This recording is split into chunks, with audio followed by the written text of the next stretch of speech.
Good morning, everyone. It's an exciting time to be in diagnostics because we're on the forefront of where AI and medicine meets. Blood is just the start of our future, which is why it's a great honor to be here speaking to you today to share some insights and perspectives on what comes next. But I warn you, some of you will be smiling by the end of this presentation, and some of you may be shocked. It's very good to see King's College London represented here. We may share in an office in the K20 entrepreneurship program from which we've just graduated. My name is Khan Sullivan. I'm the Chief Technology Officer of Enhanced Fertility, a blood testing business on a mission to fix the infertility epidemic. My colleagues and I want to make fertility care accessible to all at a global scale and do it now. I'm not a distinguished scientist, like many of you, or an AI guru, but I do have a simple and powerful thesis that's gaining a lot of traction. By using a patient's biomarkers in context, we can provide a faster and more accurate diagnosis. By using AI, we can quickly determine the treatments most likely to result in a live birth. So when I see the three challenges here for remote monitoring, ICT, personalized analytics, and artificial intelligence, I just had to jump at the opportunity to come and speak to you because I've got a really interesting case study. In our world, using AI to build a really good outcome for patients means using advanced data and machine learning techniques in order to recommend the treatment pathway most likely to result in a live birth. What is the outcome that matters most to the patient? Everything that we do is geared towards accelerating the patient journey to achieve this singular goal. We started with the best outcome in mind and worked backwards. We just happened to land in diagnostics because there's a deep and foolish part of our inner selves that thought, why don't we start with the biggest unsolved problem first? Crazy, huh? But this enterprise didn't start this way. It goes back more than 20 years, and I want to tell you a story, our story. I want to share with you why we're doing this. Many of you may recognize our story because infertility affects 1 in 6 couples, according to the World Health Organization. Everyone in this room may know someone who struggled to start a family. It may even be you. When my wife, who happens to be our company founder and CTO, was diagnosed with infertility, a congenital disorder known as MRKH, affecting about 1 in 5,000 women, she had to come to terms with the question, does this mean that I can't have children?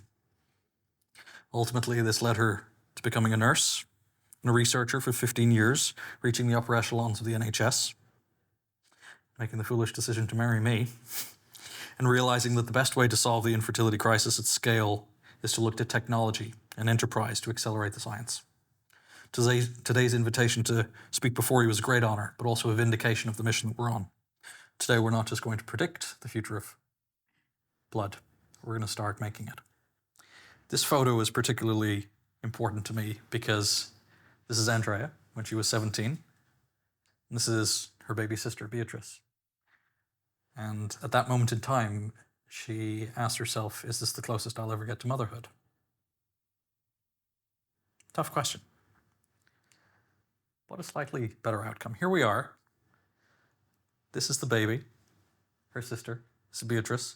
She's our lead psychologist, kicking ass and taking names, about to start her PhD. And this is Andrea, CEO and founder of Enhanced Fertility. And this is me. So, I want to start off by giving you a little bit of an overview. What do we see from the market lens? Right? The rise of at-home blood testing is obvious. Right? Blood testing globally as a market is worth about $90 billion, and it's forecast to grow to $160 billion by 2030. It's not too far away, folks. At-home testing represents about $45 billion by 2030, up from $16 billion today. But what's really interesting to note is the share of the segment for at-home blood testing. Today, it represents about 17.5% market share. Within the next 6 years, 2030 isn't that far away, it's going to account for about 30%. So what's driving this trend in testing? And this is going to affect all of us because it's how our research gets funded. It's how we have to communicate. Well, there are pull factors, right? We're an aging population. We have higher volume demands. We all know that the NHS is on its knees. In London, it takes about 22 weeks to get a routine blood test. I should know, I tried 21 weeks ago. There are push factors like increasing awareness, the commoditization of components that make up these test kits, right? Ever since, raise your hand if you've had a PCR test or you've had to do a lateral flow test for COVID. Yeah? So you'll all be familiar with at-home testing. But if you're familiar with it, so is everybody else around the world. We're all comfortable with the idea of doing tests at home. We don't have to educate patients anymore on the value. We've already done it. Unfortunately, it took a global pandemic to do that. But of course, early detection of chronic disease, for example, being able to detect prostate cancer from PSA testing in the blood, being able to detect bowel cancer from stool samples, being able to do genetic testing. There are a wide range of things that we can learn from other types of testing that can inform what we do to push the future of blood testing. And ultimately, this comes down to a very, very simple narrative for health policymakers and health economists. The ease and convenience of at-home testing reduces the need for hospital visits, which frees up bed space. Let me say that again. The ease and convenience and the low cost of at-home testing reduces the need for hospital visits. It reduces the burden on frontline care, and it frees up bed space, which is something that we're sorely missing. That is the narrative that I want to share with you today, because that's the narrative that unlocks everything. We've seen some trends evolving with the technology. If you think, where we started with venous sampling, the patient goes to the test. And here we are, it's been around for a while, where the test goes to the patient. There is a big decentralization of testing because capillary sampling has become, more or less on par, with the exception of some certain biomarkers. For example, we test a range of biomarkers ranging from estrogen, FSH, AMH, LH, all of the good stuff that you need to know. But we also test men as well as women.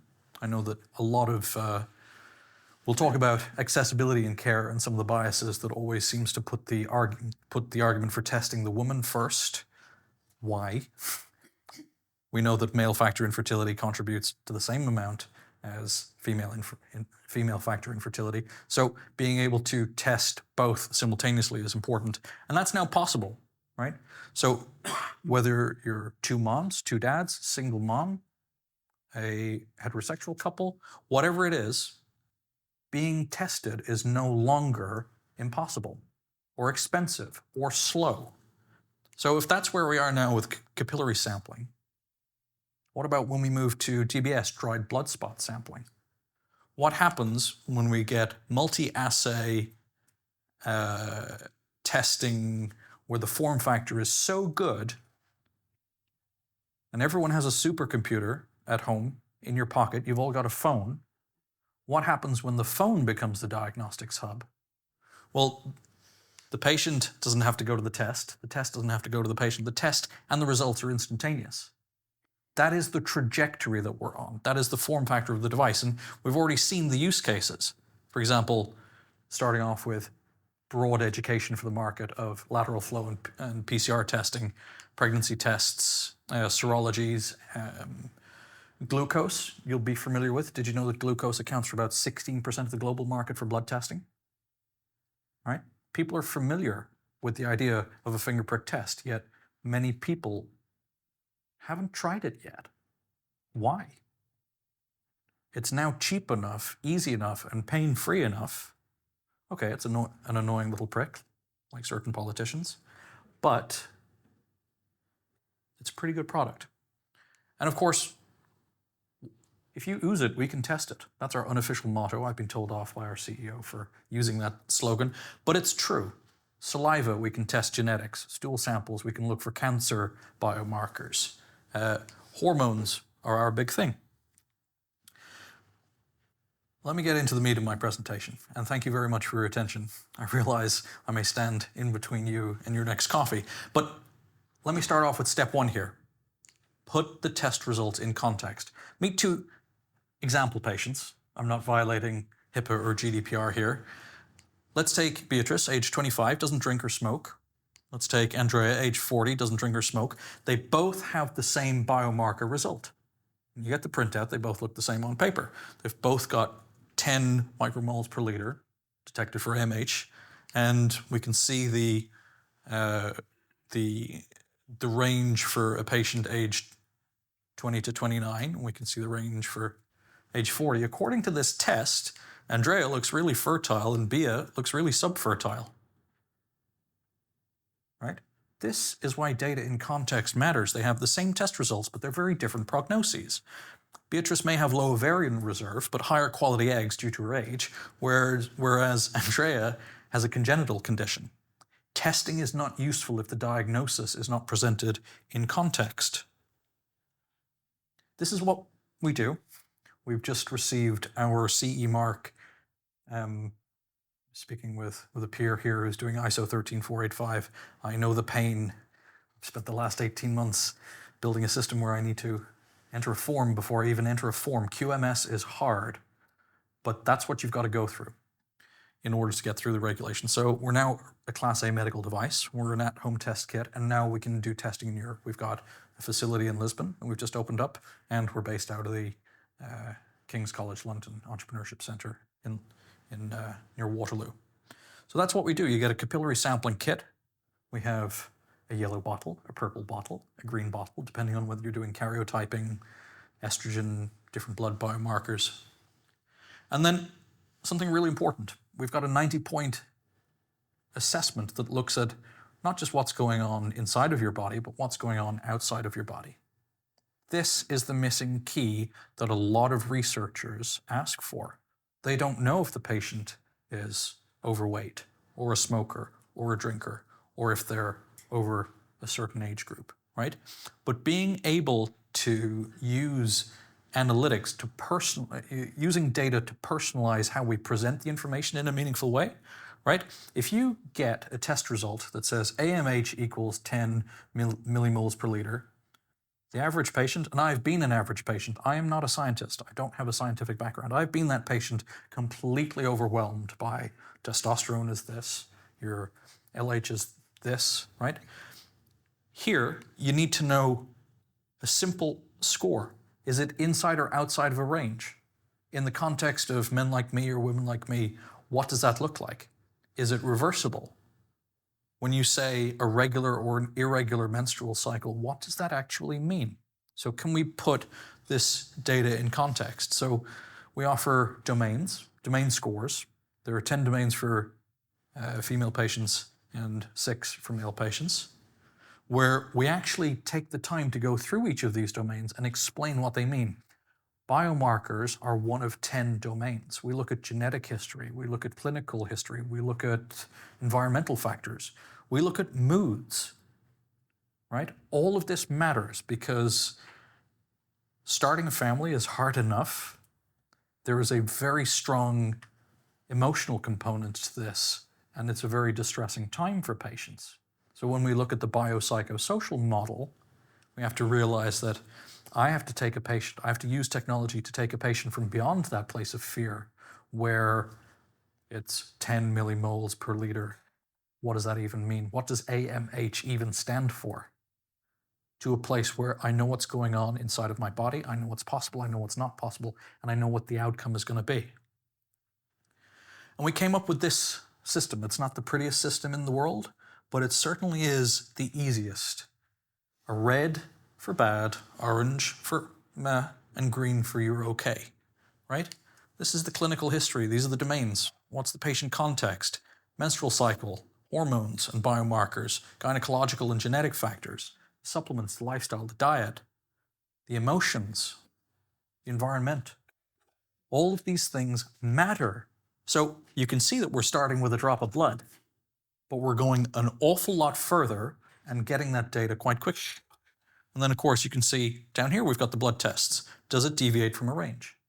Normally, and this is where the ICT part of future blood testing comes in, it's very, very fragmented. You have to have been trying to conceive unsuccessfully for more than 12 months before your GP will even see you. And then you've got to wait 2, maybe 3 weeks for a 10-minute appointment and justify to the receptionist on the phone. Also, who thought in this country that having the entire country phone at 8 a.m. to get an appointment was the right way of accessing healthcare? Who invented that? Nuts, right? So what if you can skip that, right? What if you can get to the clinician, or what if you can get to the insights faster, right? So let's take the full whack panel, right? We've got serologies, we've got scans. There's some incredible advances going on in computer vision, so using AI to recognize the highest quality embryos for transplant during IVF treatments. That's one of the areas where AI is advancing. But one of the areas that we're looking at is, can we use holistic, accurate data combined with machine learning techniques, reinforcement learning and supervised learning, to make a diagnosis in context and recommend the treatment most likely to result in a live birth? So here's where we wanted to get to, right? Here's what we know. If step 1 is put the data in context,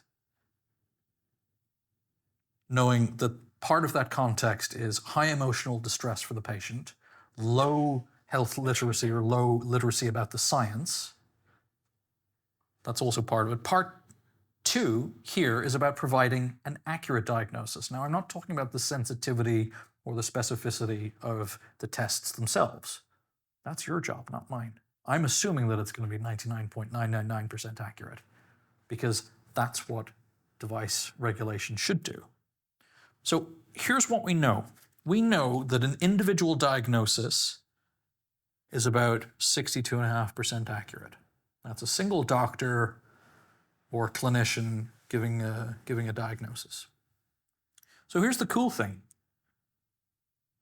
Anyone here heard of the Human Diagnosis Project? Put your hand up. Crowdsourcing a differential diagnosis, right? As it turns out, that if you get more clinicians or diagnosticians looking at the same set of data, remember, this is about as comprehensive as it gets. Patient, GP, lab, specialist, gynae, clinic. These health systems don't talk to each other. HL7 as an information processing standard for electronic health records is 20 years old. Why are we talking about it as if it's a modern revolution? Right?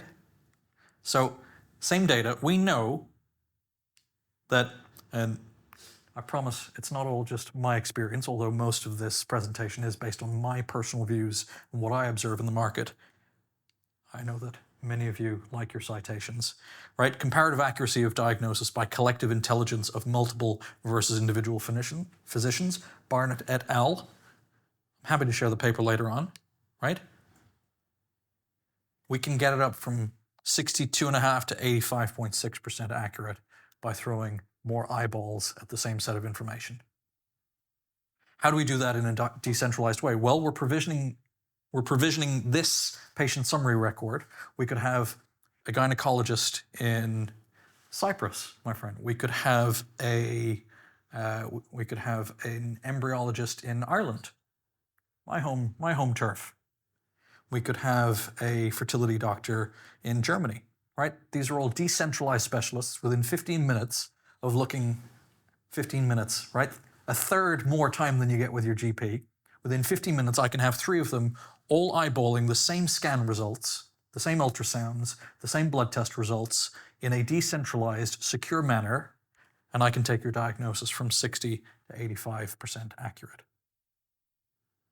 Nothing to do with AI, everything to do with a little bit of data science. So what happens when we take it to the next step? My mission is to get it from 85 to 95% accurate. That's what I'm working on now. Everything I've shown you is already in production. what we were funded for. It's why we opened our investment round. It is our life's work. I've told you a very intimate and personal story about why we're doing this. But the next part of this mission is get the diagnosis accuracy up. Why? Because that unlocks the next step, right? Step 3, putting the treatment in context.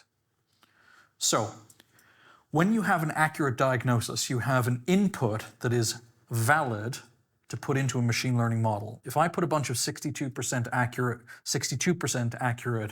inputs, 62% accurate diagnoses into a machine learning model, guess what?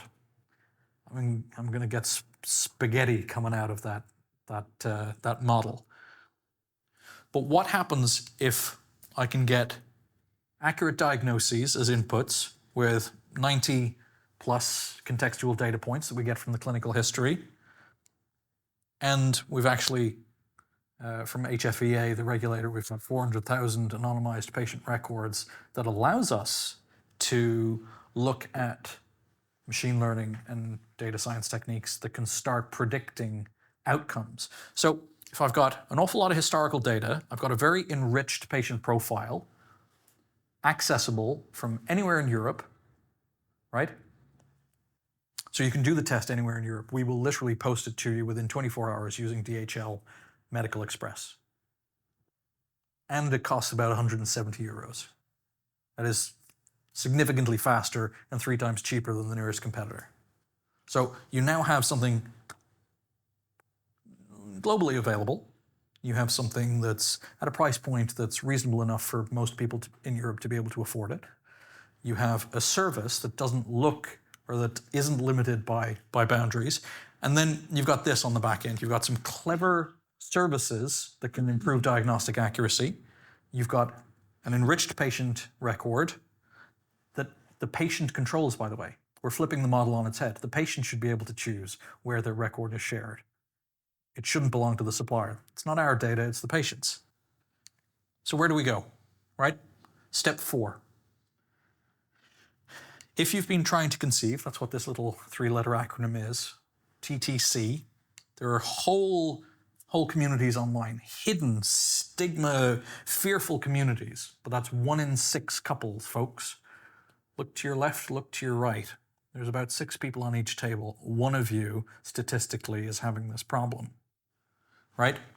The first one was, can we make an accessible product? At-home blood testing with commodity components was solving the first part. So instead of waiting 3 weeks to see your GP and then another 3 weeks to get a test, then another month to get your result, we'll do it in 3 days. We'll ship the test kit anywhere in Europe in between day 1 and day 3, and bearing in mind that certain tests have to be done at different times of the month. You're all scientists. You all know how the ovarian cycle works, the menstrual cycle. Day 3, results are assessed. We enrich the data, what's going on inside and outside of the body. Day 4, we use supervised learning techniques, machine learning techniques, in order to match diagnostic criteria to the inputs, in order to say, with a high confidence interval, this is what it's not. I extrapolate from here, within 10 years, you won't need a diagnostician as a human being. You won't need a doctor to get a diagnosis 10 years from now. The law needs to catch up, the technology needs to catch up, but how could a GP on 10-minute appointments compete with 1 billion hours or 10 million images or all of that collective learning over a decade that a machine learning model has? We call this decision support. Right now we can do about 80% of the decision, but the clinician has to be the one to recognize this, because legally we can't recommend treatments, but we can help speed up time to decision. And that's the best we can hope for right now. Where this really gets magical is where we can, scientific, where we start using reinforcement learning to recommend a treatment plan, all centered around a single question. And this is the outcome I alluded to at the start of my speech. What is most likely to result in a live birth relative to you? We have the men like me and the women like me report. Bearing in mind, I'm speaking about sex at birth, not gender identity here, right? Are you a 36-year-old woman with PCOS who doesn't smoke? Okay, there are 600 women like you in the database. What worked for them in the past? Can we extrapolate from there? Or I'm a 45-year-old man, I don't drink, I do smoke, I have variocele. What are my chances?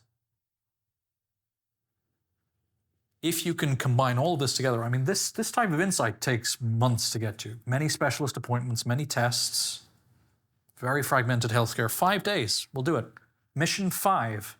Within 5 days, I can get you to that place of clarity where there's a treatment plan that says over the next 2 years, day 1, you're going to start, you're going to quit smoking, right? Day 7, we're going to start your partner on follicle stimulation. Day 30, we're going to start the surgery for whatever. Is it a surgical intervention? Is it a pharmacological regime? If it's a pharmacological regime, drugs, how do we titrate to effect? What's the right dosage? What's the right timing? What's the interval of these drugs? You can get really granular with the recommendations. Why? Because of biomodeling.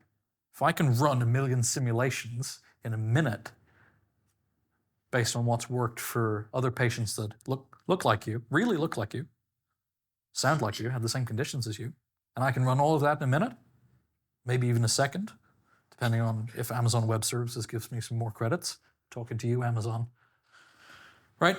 We get to the live birth outcome a lot faster. What is going to work for you? How do we take a patient's own data to personalize the treatment journey? Well, here's our case study, right? We're called Enhanced Fertility. We were funded by Innovate UK. Andrea won the Women in Innovation grant. We also won another grant. We're pretty good at winning grants, so hint, hint, if anyone wants to connect with me afterwards and they find this interesting. With remote testing and AI, we've been able to reduce the time to treatment from about 3 years, it's about 3.2 years, down to 5 days. Think about that. What takes 3 years, we've taken it down to about 5 days. Most companies in the private sector will be familiar with something called NPS, the Net Promoter Score. On a scale of 1 to 10, how likely are you to recommend this to friends or family? You ever filled out one of those surveys? Yeah? Likely to recommend? You ever get those invitations after being on hold with a bank? Well, we don't track NPS, we track NBS, the Net Baby Score. We've assessed 1,200 patients, and bearing in mind we only launched in January. As a direct result of our diagnostics, our at-home testing, and the support, we also offer nurse and psychology consultations to patients to reduce the distress. We have brought 11 babies into the world that are directly attributable to our technology. That's a pretty strong why, right? So how do we keep going, right? Testing, we need to unfragment the patient experience. Enrichment, you need validated data for the patient to put the diagnosis in context. Predictive modeling. Historical outcomes data is the best source. PROMs. Has anyone heard of PROMs, patient-reported outcome measures? Put your hand up. Right? PROMs are a great source. They're the fumes. They're the fumes that we can refine and turn into insights. And then, of course, continuous improvement. A system that gets smarter. That's the great thing about the platform that I've had the pleasure of suffering with and trying to build for the last 3 years. Every patient that goes through the platform where the clinic has reported the outcome makes the system a little bit smarter and a little bit better. So there can be a small little bit of meaning from that patient's suffering because every outcome and every data point that they go through reinforces the accuracy of the model that we're building. So I'm going to go through this real quick. I will make these slides available, right? Blood testing, what's happening? Big decentralization, right? Think of the narrative when you're communicating your research. Decentralized at-home testing removes the pressure on frontline care, frees up hospital beds. That's the simple narrative, right? we're starting to see the rise of at-home tests. As I said, over the next 6 years, it's going to go from 17 to about 28% market share. We're looking at lab in a box. Some pretty cool things going on with lab in a box. You can Google that term. And of course, very cool things going on with multi-assay platforms, right? Can I do multiple tests in can I get multiple results from one single test? Applied AI comes down to 5 things in this particular area. Being able to speed up the time with which a recommendation is made by a clinician, so being a great decision support tool. Improving accessibility care. I talked about how we're lowering the cost and making testing available to everyone. Accessible care to all. That's our mission statement. It's in our damn tagline, right? What can we learn from other areas of medicine, right? Blood sample evolution I talked about, from venous to capillary to DBS to multi-assay testing, where you might get the test and the result instantly because you've got a smartphone that is highly connected. Look at ultrasounds, right? You can send a probe. I helped build an echocardiography and diagnostics business, which I sold about 2 years ago, where we would send Holters to do ambulatory monitoring. We would send it to the patient. They'd send the SD card back to us. We would then read the file, upload it to the cloud, validate it, and they'd get their diagnosis, right? Instead of having to come in and being attached with all of the leads, like a 10 lead or whatever, we were able to decentralize that. If we think about transvaginal ultrasounds, we can now send probes for at-home testing, upload that through the phone, and send it to a diagnostician. You don't have to wait to get an ultrasound. That can happen right now. Finally, design principles. What do I recommend that we think about? There's the location of the test. Where does the test actually happen? Is it at home, at the point of care? What is the data processing requirement? Can you take that data across borders? Can you take it from even one provider to the next?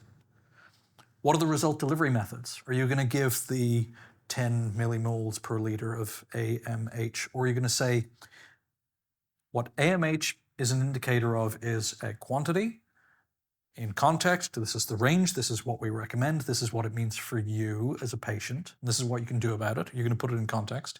How are you presenting those results? For a clinician, are you presenting these results so that they can do what? What is the next step? What is the outcome? Make a better diagnosis, make a better treatment, get to a live birth. And then actionable outcomes. This is really important. When you contextualize the results, you can create scenarios where you can optimize for the best outcomes. This is my closing slide. What's coming next? What to focus on? Non-invasive blood testing, right? What can I take from a drop of blood? I realize the irony of standing before you today. A year ago wasn't a great time to promise what you could get from a drop of blood. But AI can be non-invasive, right? How do we go from blood drop to baby? Instant results. We're getting results faster and faster, right? Think about, a PCR test used to take a week, then it took 3 days, then it took a day, then it took 4 hours, and then the lateral flow test took 20 minutes, right? Patients demand convenience. Some patients are able and willing to pay for that convenience. Take that into account when we're looking at how we valorize our research. Building comprehensive health profiles is really important. We've talked about the patient's data in context. We talked about, same result, but very different prognoses. But we've also talked about what we can learn from comorbidities. And also proactive health management. I think everyone in this room, everyone who has reasonable access to medical care in the West, certainly in Europe, we're looking more at proactively managing our health. If we can spend £49 to get an annual checkup that comes from a capillary sample, I think most of us could afford that. Or most of us would be willing to do it anyway. So what to anticipate? At-home testing is coming. AI helps to improve diagnostic accuracy and speed up time to treatment. It's going global, right? Supply chains, logistics, the law governing what you can and cannot post. Up until about 11 years ago, you couldn't post biological or infectious samples without a really, really onerous task. Now you just pop it in the post, send it to the lab, we'll upload the results to the cloud. So there's regulation and policy that has to keep up with the pace of technology and the pace of demand. And then finally, empowering patients. That is singularly the most important part. Our job as people in industry, people in science, people in academia and research, it all has to focus on what matters to the patient. What innovation are we trying to drive? What is the actionable outcome? And I talked about some design principles for thinking about making our innovation real. It's been a real pleasure speaking to you today. I hope I haven't bored you too much. Thank you.